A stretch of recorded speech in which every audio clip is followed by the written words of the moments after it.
Been arrested 3 times and I've been beaten up by British Transport Police on 1 occasion because they offered me that rather than getting arrested.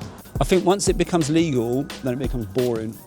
Humans have marked walls for centuries, from prehistoric caves to modern cities like London. What has changed is not the act, but the rules around it. Where there were once no laws or ownership, today, cities operate with legal and cultural frameworks that shape how public space is used. In a city where messages appear, disappear, and evolve, the question remains: who owns the wall? We met 2 artists in London to find out why they do what they do. My name is Otto Chave. I am an artist, an architect. I have been living in London since 2006. I've been doing murals and street art work since 2010-9. So I met a Chilean friend who was doing graffiti. So he encouraged me to do some stuff on the area, and that's how it started. 2010-9, yeah. To do the kind of stuff I'm doing related to politicians or against wars, human trafficking, because people react very positive in that way, and it's more in relation to giving a message to the society than the quality of the work, you know. While Otto's work is often driven by message and social commentary, Dave's practice is rooted in technique, risk, and visibility. I see myself as a guerrilla illustrator. Street artist is it's a dirty term. I think I was about 10 years old when I kind of like found graffiti and kind of like fell in love with it there and then.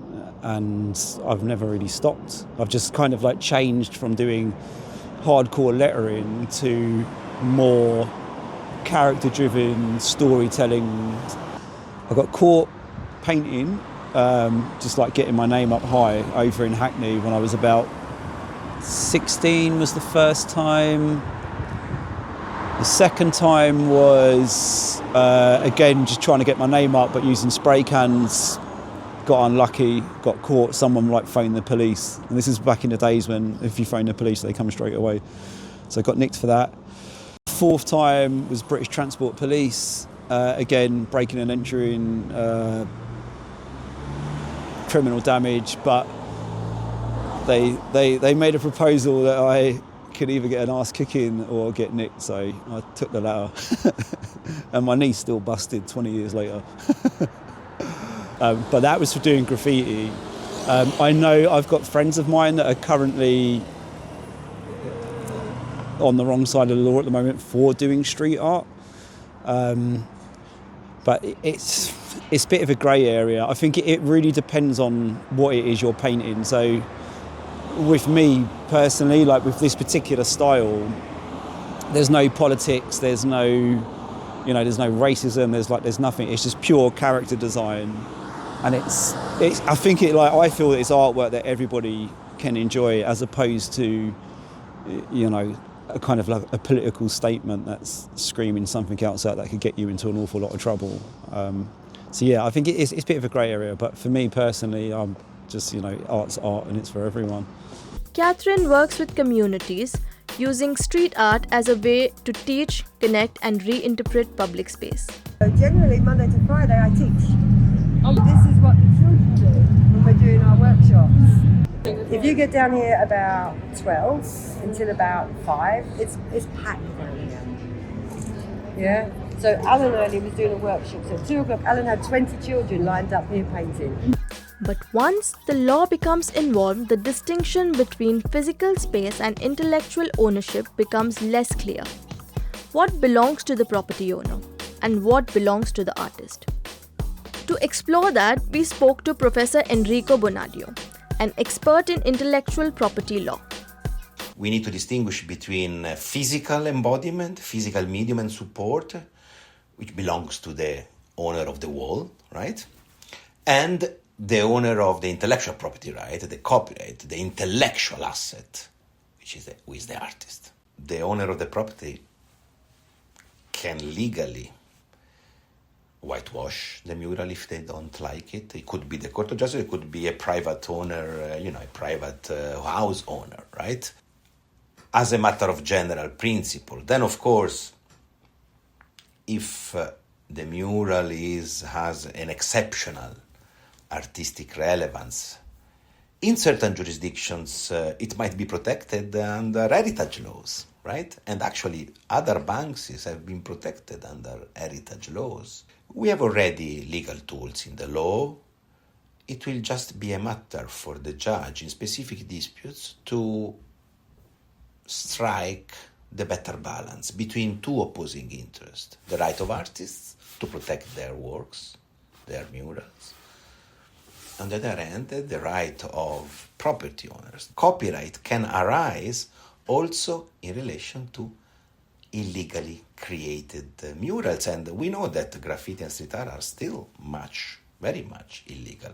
For artists working on these walls, ownership is often understood very differently. The public. I own the copyrights. The license is my stuff, Yes, I'm torn. I agree with like spaces where people can like paint, but then it becomes legal, and it's a bit like none of this. We don't have permission for any of this to paint around here. We just do it because we love it. Working outside formal systems comes with consequences, but those consequences are not always consistent. In London, the same act can lead to very different outcomes, depending on who you are and where you paint.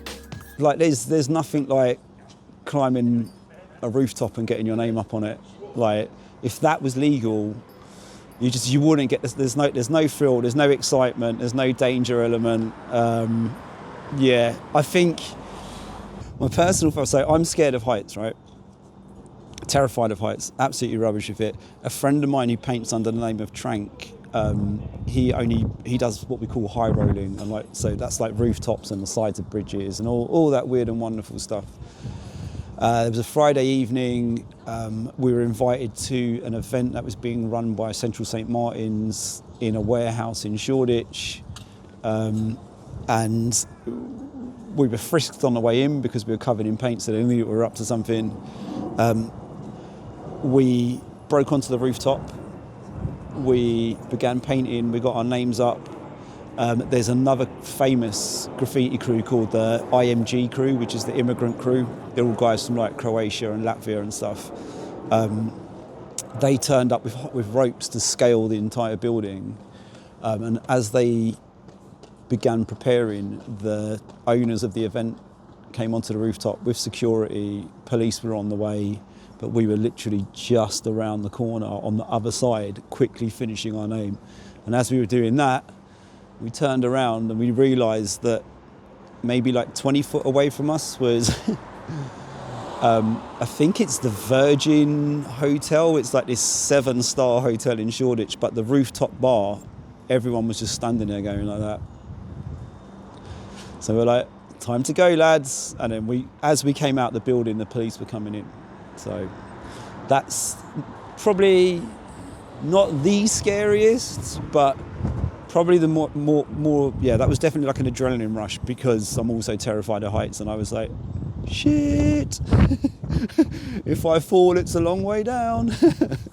I think the legal issues come when you paint, when you tag. When you're doing vandalism, you can recognize it immediately when it's vandalism, when it's not. So when you're doing street art, I haven't got any problem in my life. Trains, if you get caught doing a train, you're in trouble, man.